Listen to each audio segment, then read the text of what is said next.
Hello friends, welcome to TD update. আজকে আমি আপনাদেরকে ইলাস্ট্রেটর দেখাবো কিভাবে ক্রোমো লোগো ডিজাইন করতে হয়। এই যে আমার পাশে একটা লোগো দেখতেছেন, সেই ক্রোমো লোগো সেটা আমি আপনাদেরকে ডিজাইন করে দেখাবো।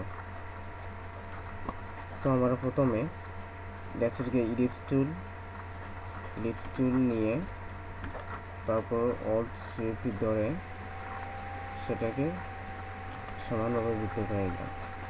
তারপর ফিল কালার অফ করে স্টকে গিয়ে ব্ল্যাক কালার দিয়ে তারপর ওটাকে আবার অল্ট সি এফ দিয়ে কপি করে আরেকটি কপি করে তারপর একটু নিলাম।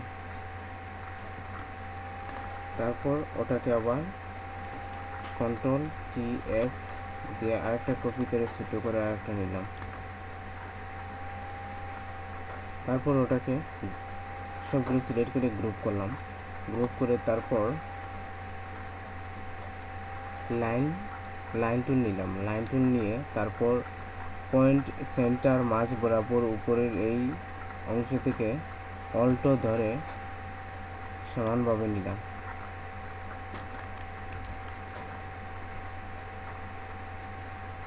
সমানভাবে বৃত্তের বাইরে নিলাম।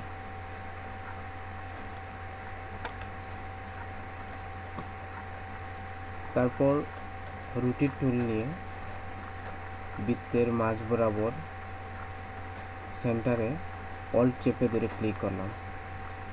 ক্লিক করে 120 ডিগ্রি, এখানে 120 ডিগ্রি হবে, এখানে 20 ডিগ্রি দেওয়া আছে। 120 ডিগ্রি দিয়ে তারপর কপি করলাম। কপি করে তারপর কন্ট্রোল ডি একটা দিলাম। মানে সেখানে আমার লোগোর তিনটি কালার বসবে। একটা হচ্ছে আপনার রেড, তারপর ইয়েলো, তারপর হচ্ছে গ্রিন। তারপর একটা তো আমার ছিল যে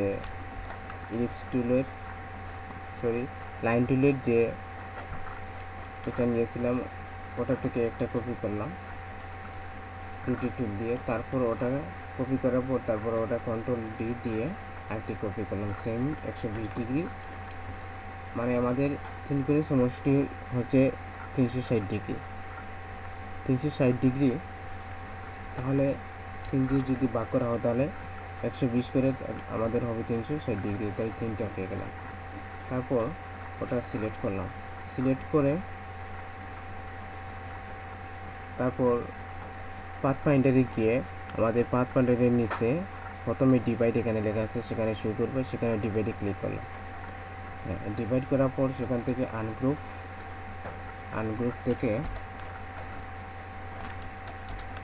থেকে দেখবো যে আমাদের প্রত্যেকটা গোল আলাদা হয় কিনা। এই দেখেন, হ্যাঁ হয়ে গেছে। তারপর আলাদা হওয়ার পর সেখান থেকে আমরা এডোপার টুল নিয়ে আমি যেটা সিলেক্ট করেছি, এটা আমার সাইটে যে তিনটা যে কালার আছে, যে লোগো আছে, সেম লোগোর কালারটা দেবো। আমি প্রথমে দিচ্ছি রেড দিয়ে তারপর আমি আরেকটা গড় সিলেক্ট করে তারপর দিয়ে এডোপার টুল নিয়ে তারপর দিয়েছি ইয়েলো কালার। তারপর আরেকটা গড় সিলেক্ট করে তারপর এডোপার টুল দিয়ে গ্রিন কালার, ব্যাস হয়ে গেল। তারপর আমার এই দেখেন এই লোগোর যে মাঝখানে যে একটা সায়ান কালার আছে। তারপর আমার এই লোগোর যে আমার একটা বৃত্ত আছে, মধ্যখানের বৃত্ত, সেই বৃত্ততে তারপর আইডোপাল টুল নিয়ে সেটাকে আমি কালার বসিয়ে দিলাম। তারপর আমাদের লোগো হয়ে গেল। তারপর এই যে আমরা দেখতেছি যে স্টক আছে, যে একটা ব্ল্যাক যে স্টক আছে, সেই আমি সেটা সিলেক্ট করে তারপর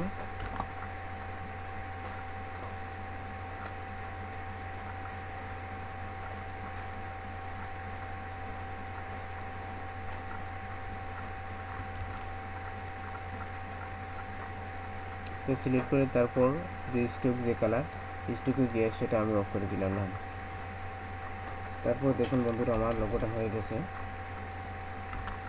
আশা করি আপনারা সবাই বুঝতে পেরেছেন যে ইলাস্ট্রেটর কীভাবে ক্রম লোগো ডিজাইন করতে হয়। তারপর আমি এই লোগোটাকে আমি সিলেক্ট করলাম, লোগো সিলেক্ট করে তারপর কন্ট্রোল জি দিয়ে সেটাকে গ্রুপ করে ফেললাম। তাহলে বন্ধুরা আমাদের ক্রম লোগো ডিজাইন হয়ে গেছে। আর আশা করি ভিডিওটি দেখলে অবশ্যই শিখতে পারবেন কীভাবে লোগো ডিজাইন করা হয়। আর আমার পরবর্তী ভিডিওগুলি আপনারা অবশ্যই দেখবেন, সেখানে logo design, T shirt, banner, pastel, flyers, বিভিন্ন ধরনের ডিজাইনের অংশবিশেষ ভিডিওগুলো আর কি ছাড়া হয় আমার ইউটিউবে। তো বন্ধুরা সবাই ভালো থাকবেন, সুস্থ থাকবেন। Till then take care, bye by.